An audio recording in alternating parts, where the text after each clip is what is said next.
সৈয়দনা আদম পৃথিবীতে আসলেন, এসে থাকতে শুরু করলেন। দিন গড়িয়ে রাত আসে, মাস গড়িয়ে বছর আসে, বছর যায় বছর আসে।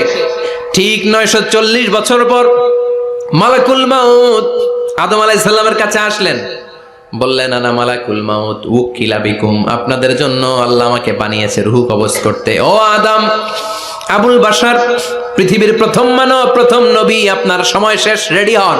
কি হন? খেলা শুরু হবে, এখনই রূহ কবজ করে নিয়ে যাব। সৈয়দনা আদম বলে, এখন আসছো কেন? আমার আরো 60 বছর বাকি আছে। মালাকুল মাউত বলে, না, আপনি রূহের জগতে আল্লাহর কাছে আপনার সন্তান দাউদকে কয় বছর দিয়েছিলেন? 60 বছরের জন্য 940 বছর আপনার জন্য লেখা। আমি এখন আপনার রূহ কবজ করতে চাই। সৈয়দনা আদম বলে, আমি মানি না, আমি কাউরে দেই নাই, 60 বছর আমি দেই নাই, আমি আরো বাঁচবো, আমি আরো বাঁচবো, 60 বছর আমি বাঁচবো, আমি দেইটাই নাই। মিয়া যাও। মালাকুল মাউত আল্লাহর যে বলে, আল্লাহ দেয় নাই বলে, আসলে ভুলে গেছে। আসলে আফাতুল ইলমি আন-নিসিয়ান, মানুষ ভুলে যায়, মানুষ বড্ড ভুলে যায়। আমরা অনেক সময় খাইয়াও কই খাই নাই। অনেক কিছু আপনি দিছিলেন কিন্তু ভুলে যাই, গলার নিচ দিয়ে নামার পরে কই তুমি কিচ্ছু দাও নাই। আছে না নাই? নাসিয়া আদম ফানাসিয়া বানু, আদম আলাইহিস সালাম ভুলে গেছেন, তাই আমরাও ভুল করি, ঠিক কি না? এজন্য আমাদের নেতারাও বলে এটা দেব ওটা দেব, নির্বাচনের পর সব ভুলে যায়। আছে না নাই? ওই যে আদম আলাইহিস সালাম ভুলছে, আমরাও ভুলে যাই। ওনাদের দোষ কি? ভুলে যায়, বেমালুম ভুলে যায়। আল্লাহ বললেন, মালাকুল মাউত আর জোরাজুরি করো না, 940 নয়, ঠিক 1000 বছর পরে আদমের কাছে যাবা। আমি আমার আদমের ভাগ্যে এই জিনিসটাই রেখে দিয়েছিলাম রে মালাকুল মাউত, আমি আগ থেকে এটাই রেখেছি। আমি জানতাম সে ভুলে যাবে। চিল্লায় এখন সুবহানাল্লাহ। তার মানে পৃথিবীর সবচাইতে লম্বা মানুষ, 60 হাত লম্বা, এত শক্তিশালী আদম আলাইহিস সালাম শ্রীলঙ্কাতে প্রথম নেমেছিলেন। এক লাফ দিলে আধা মাইল চলে যাইতেন। সুবহানাল্লাহ। কি লম্বা মানুষ। আদম আলাইহিস সালাম চলে গেলেন, ওনার পরের নবী ইদ্রিস আলাইহিস সালাম, উনি মরে নাই। ইদ্রিস আলাইহিস সালাম মরছে, কে বলছে? উনিও মরেছেন। তবে ওনার মৃত্যুর আজীব এক ঘটনা আছে, অনেক লম্বা কথা। এক ফেরেশতার সাথে ওনার বন্ধুত্ব হয়েছিল, বলেছিলেন আমি আকাশ দেখতে চাই, আল্লাহর কাছে অনুমতি চাই। আল্লাহ বলল ঠিক আছে, ইদ্রিসকে আকাশে ঘোরাও। প্রথম আকাশে ঘুরলেন, দ্বিতীয় আকাশে ঘুরলেন, তৃতীয় আকাশে ঘুরলেন, চতুর্থ আকাশে ঘুরলেন। ইন দ্য মিন টাইম চতুর্থ আসমানে মালাকুল মাউত পৃথিবীর দিকে নেমে আসছিল। ওই ফেরেশতা বলে, মালাকুল মাউত আপনি কই যান? মালাকুল মাউত বলে, একটু আগে আল্লাহ ফরমান জারি করেছে, চতুর্থ আসমানে আমার নবী ইদ্রিসের রূহ কবজ করো। সুবহানাল্লাহ। আমি বললাম, আল্লাহ আপনার পাঠানো নবী সাইয়েদনা ইদ্রিস থাকে দুনিয়ায়, চতুর্থ আসমানে পামু কই? আল্লাহ কয় কথা নাই, দৌড় দে। আমি দৌড় দিলাম, এসে দেখি ইদ্রিস আলাইহিস সালাম এখানে রেডি। সুবহানাল্লাহ। ওয়া রাফা'নাহু মাকানান আলিয়্যা, ইদ্রিস আলাইহিস সালামের রূহ কবজ দুনিয়ায় হয় নাই, চতুর্থ আকাশের মধ্যে হয়েছে। একটু চিৎকার করে পড়বেন সুবহানাল্লাহ। এরপরে সুলাইমান আলাইহিস সালাম, উনি তো মরে নাই, মরছে। উনি জিন চালাইতো, উনিও মরবে।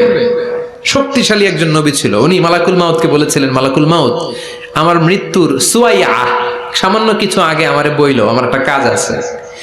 মালাকুল মাউত মৃত্যুর কিছু সময় আগে এসে বলল, সুলাইমান টাইম ইজ আপ, সময় শেষ, অল্প কিছু সময় বাকি, কি করবেন করেন। সাইয়েদনা সুলাইমান জিনদেরকে ডাকলো, ও জিনেরা, বিশাল একটা প্রজেক্ট আছে, প্রজেক্টে কাজ শুরু করো। আর কিছু জিনকে বলল, চারদিকে গ্লাস ফিটিং করা একটা রুম বানাও।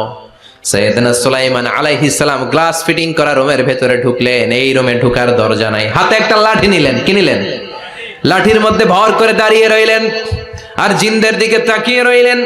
জিনেরা এত বদমাশ ছিল, সাইয়েদনা সুলাইমান দাঁড়িয়ে না থাকলে কাজ করতো না। ছিল ফাঁকিবাজ। কি ছিল? দাঁড়ায় না থাকলে আজও লোকজন কাজ করতে চায় না, ঠিক কিনা? মালিক দাঁড়ায় থাকলে ঠিকই কাজ হয়ে যায়। সুলাইমান আলাইহিস সালাম লাঠির মধ্যে ভর দিয়ে দাঁড়িয়ে রইলেন আর বললেন কাজ করো। জিনেরাও কাজ শুরু করলো। ওদিকে মালাকুল মাউত এসে বলে, ও সুলাইমান সময় তো শেষ। সুলাইমান বলে, সমস্যা নাই, রূহ কবজ করো।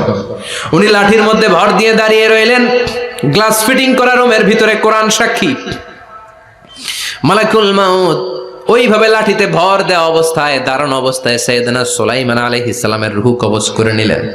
উনি এমন ভাবে দাঁড়িয়েছেন, রূহ চলে গেল, লাশ হয়ে দাঁড়িয়ে রইলেন। লাঠির মধ্যে দাঁড়িয়ে আছেন, জমিনের মধ্যে লুটিয়ে পড়ে নাই। সুবহানাল্লাহ। জিনগুলো দূর থেকে ভাবলো বস তো দাঁড়ায় আছে। কে দাঁড়ায় আছে? জিনেরা মনে করছে বস দাঁড়ায় আছে, কাজ করতেই হবে। করতে করতে পুরা প্রজেক্টের কাজ শেষ। ইন দ্য মিন টাইম ঝিঝি পোকা, উই পোকা, যেই পোকা কাঠ খেয়ে ফেলে, এই কাঠ খাওয়ার পোকা সুলাইমান আলাইহিস সালাম লাঠির ভেতরে ঢুকে লাঠিও খেয়ে ফেলেছে। সাইয়েদনা সুলাইমান আলাইহিস সালাম ধপাস করে জমিনে পড়েছে। আর জিনেরা কয় হায় হায়, খালি খালি কাম করছে এতদিন। সুবহানাল্লাহ কইবেন না? সুলাইমান আলাইহিস সালাম বাঁচতে পারে নাই, চলে গেলেন। মুসা আলাইহিস সালাম মরছে? উনি মরবে কেন? উনি তো খালি মারে। মরছে? এক থাপ্পড়ে ফেরাউনের বাবুর্চি নাই। মুখের আগে হাত চলতে কয়েকজন, এর মধ্যে মুসা আলাইহিস সালাম আছে না নাই? মালাকুল মাউত মানুষের আকৃতিতে অনুমতি না নিয়ে ঘরের ভেতরে ঢুকে গেল। ঢুকে বলে আনা মালাকুল মাউত, আমি মৃত্যুর ফেরেশতা। তো কি চাও? জিতু আন আকবাদা রূহাক, আপনার রূহ কবজ করতে আসছি। কিন্তু মুসা আলাইহিস সালাম দেখতেছেন দিব্যি একজন মানুষ, কি দেখে? আবার সালাম দেয় নাই, অনুমতি নিয়েও ঢুকে নাই। অমিয়া অনুমতি নিয়ে ঘরে ঢোকার দরকার আছে না নাই? মুসা আলাইহিস সালামের মেজাজ বড় গরম। উনি বললেন কি করবি? কয় আপনারে মারবো। কয় এদিকে আয়। মালাকুল মাউত মনে মনে ভাবে এতদিন সব মানুষগুলো আমারে দেখলে দিত দৌড়, আজকে মনে হয় আমারে দিতে হবে দৌড়। এক পা গায়ে দুই পা পেছায় সাহস করে সামনে গেলেন। আবার মুসা আলাইহিস সালাম দিলেন এরকম থাপ্পড়। ফাসাক্কাহু ফাফাকু আইনা, বুখারীর বর্ণনা, এক থাপ্পড়ে চোখ নাই। ঠিকই মালাকুল মাউত দৌড়, এক দৌড়ে আল্লাহর কাছে। আল্লাহ বললেন রাখো, এটা মুসা আলাইহিস সালাম, তার মেজাজ বড্ড গরম, আমাকে কথা বলতে হবে। আল্লাহ বললেন মুসা, বুখারীর বর্ণনা, গরুর পিঠের উপর হাত রেখে দাও। রাখা হলো। তোমার হাতের নিচে গরুর যত পশম, প্রত্যেক পশমের বিনিময়ে এক এক বছর করে হায়াত বাড়িয়ে দিলাম। মুসা আলাইহিস সালাম অনেক চালাক নবী। উনি বললেন আল্লাহ, আমার হাতের নিচে যদি গরুর 2000 পশম থাকে, তার মানে 2000 বছর হায়াত বাড়িয়ে দিলেন। কিন্তু এক্সট্রা হায়াত যখন শেষ হয়ে যাবে এরপরে কি হবে? আগে ওইটা বলেন। আল্লাহ বললেন সুম্মাল মাউত, তারপরে তো মুসা মরতেই হবে, আসতেই হবে। সাইয়েদনা মুসা আলাইহিস সালাম বললেন ফাল আনা, তাহলে আর দেরির দরকার নাই, এখনই আমি আপনার কাছে চলে যেতে চাই। মালাকুল মাউত মুসা আলাইহিস সালামের রূহ নিয়ে উড়াল দিলেন। সুবহানাল্লাহ। বাঁচতে পারছে? বিশ্বনবী মরে নাই, উনি ইন্তেকাল করেছেন। চিল্লায় এখন ঠিক কিনা? ইন্তেকালের আগে বিশ্বনবী প্রচন্ড অসুস্থ হলেন। মা আয়েশারে ডেকে বললেন, আয়েশা মনে হয় আমি বাঁচবো না। ওই যে খায়বার বিজয়ের দিন, খায়বার দুর্গ বিজয় করার পরে এক ইহুদি মহিলা আমার দাওয়াত দিয়েছিল। ওই দাওয়াত খেতে যাওয়ার পরে গোশতের মধ্যে বিষ মাখানো হয়েছিল রে আয়েশা। ওই বিষ মাখানো খাসির গোশত খেয়ে যে ব্যথা আমার পেটে উঠেছিল, আজ আবার সেই ব্যথা উঠেছে। বিশ্ব নবী ওই বিষ খাওয়ানো গোশতের কারণে ইন্তেকাল করেছেন। তার মানে বিশ্ব নবী শাহীদ। জামা আল্লাহু বাইনান নুবুওয়া ওয়াশ শাহাদা, আল্লাহ বিশ্ব নবীকে শুধু নবী বানায় নাই, শহীদ হিসেবে কবুল করেছে। সুবহানাল্লাহ কইবেন না? প্রচন্ড অসুস্থ, উনি ছাড়া মসজিদে নববীতে কেউ ইমামতি করার সাহস পায় না। বিশ্বনবী বললেন আবু বকর তুমি যাও, আবু বকরও যায় না। বিশ্বনবী বললেন পানি আনো। বিশ্বনবী পানি দিয়ে ওযু করলেন। ওযু করে কয়েকজন সাহাবীকে ধরে উঠতে চাইলেন, আবার ধপাস করে বেহুশ হয়ে পড়ে যায়। বিশ্বনবী উঠতে পারে না। আবার বললেন ঠান্ডা পানি আনো। পানির ভেতরে বিশ্বনবী 2 হাত ঢুকিয়ে দিয়ে ঠান্ডা ভিজা হাত দিয়ে চেহারার মধ্যে মাসে করলেন আর বললেন ইন্নালিল মাউতিলা সাকারাত, হায়রে মৃত্যুর কি যন্ত্রণা, হায়রে মৃত্যুর যে কি কষ্ট। ও মিয়া, বিশ্বনবী যদি মৃত্যুর কষ্টে কাতরায়, আমাদের অবস্থা কি?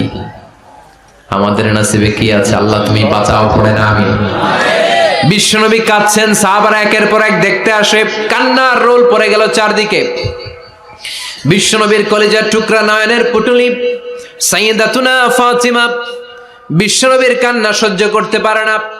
বিশ্বনবীকে ধরে ফাতিমা, সাইয়্যিদাতুনা ফাতিমা বিলাপ করা শুরু করে দিলেন, চিৎকার দিয়ে কান্নাকাটি শুরু করে দিলেন আর বললেন ওয়া কুরবাবা, ওয়া কুরবাবা, হায় হায় আমার বাবার কি কষ্ট, আমার বাবার কি কষ্ট হচ্ছে। বিশ্বনবী বললেন ফাতেমা তুমি কেঁদো না, আমার কষ্ট আজকের পরে আর থাকবে না। আজকে তোর বাবার সব কষ্ট বন্ধ হয়ে যাবে। কি যেন কানে কানে বললেন, ফাতেমা আরো কেঁদে দিল। আবার কানে কানে কি যেন বললেন, ফাতেমা হেসে দিল। বিশ্বনবীর ইন্তেকালের অনেক পর মা আয়েশার কাছে ফাতেমা বললেন, আমি যখন প্রথমে কেঁদেছিলাম আব্বা বলেছিল আমি আর বাঁচব না রে ফাতেমা। আবার কানে কানে একটা কথা বলার পরে হেসেছিলাম, আব্বা বলেছিল আমার পরে আমার পরিবার বর্গের মধ্য থেকে সর্বপ্রথম তোমার সাথে আমার দেখা হয়ে যাবে রে ফাতেমা। অল্প কয়েক মাসের ব্যবধানে সাইয়েদাতুনা ফাতেমা উনি ইন্তেকাল করলেন। বিশ্বনবী শোয়া থেকে উঠতে পারে না। এক সাহাবীকে দেখলেন মেসওয়াক করছে। বিশ্বনবী মেসওয়াকের দিকে তাকিয়ে রইলেন। বিশ্বনবীর নিথর দেহটা পড়ে আছে। আয়েশারা যে বলবে আয়েশা মেসওয়াক দাও, বলতে পারে না। মা আয়েশা বুঝতে পেরে মেসওয়াক আনলেন, বিশ্বনবীকে মেসওয়াক করিয়ে দিলেন। এবার বিশ্বনবী বললেন, ও আবু বকর শোনো, আল্লাহ আমাকে অপশন দিয়েছে। কি দিয়েছে? আল্লাহ বলেছে নবী আজীবন থাকতে চাইলে থাকেন, আর আসতে চাইলে চলে আসেন। আমি থাকতে না চেয়ে আল্লাহর কাছে চলে যাওয়ার ইচ্ছা করলাম। সাইয়েদনা আবু বকর কান্না জুড়ে দিলেন। বিশ্বনবী বললেন, আসসালাত আসসালাত, ও আমার উম্মতেরা নামাজ তরক করো না। ইন্তেকালের আগে বললেন নামাজ ছেড়ে দিও না। আর বললেন ওয়ামা মালাকাত আইমানুকুম, তোমাদের অধীনস্থ কর্মচারীদের সাথে খারাপ আচরণ করো না। ঘাম শুকানোর আগে পয়সা দিয়ে দিও। আর হাত দুটো উঁচু করে বললেন আল্লাহুম্মা ইলার রাফিকিল আলা, ও আল্লাহ আমি আপনার কাছে যেতে চাই। এই কথাটা বলে বিশ্বনবীর হাত দুইটা থপাস করে জমিনে পড়ে গেল। বিশ্বনবীও চলে গেলেন। থাকতে পেরেছে কেউ? চিল্লায় বলেন। এজন্য আমরা আল্লাহর কাছে ইমানই মৃত্যু চাই। কি মৃত্যু? আমরা উত্তম মৃত্যু চাই। চিল্লায় বলেন কি মৃত্যু? এজন্য মরণের আগে ইমান নিয়ে মরার দরকার আছে না নাই? নিয়মিত ইউটিউব ভিডিও দেখতে সাবস্ক্রাইব করুন। নতুন নতুন ভিডিও পেতে ঘন্টা বাটনটি চাপুন।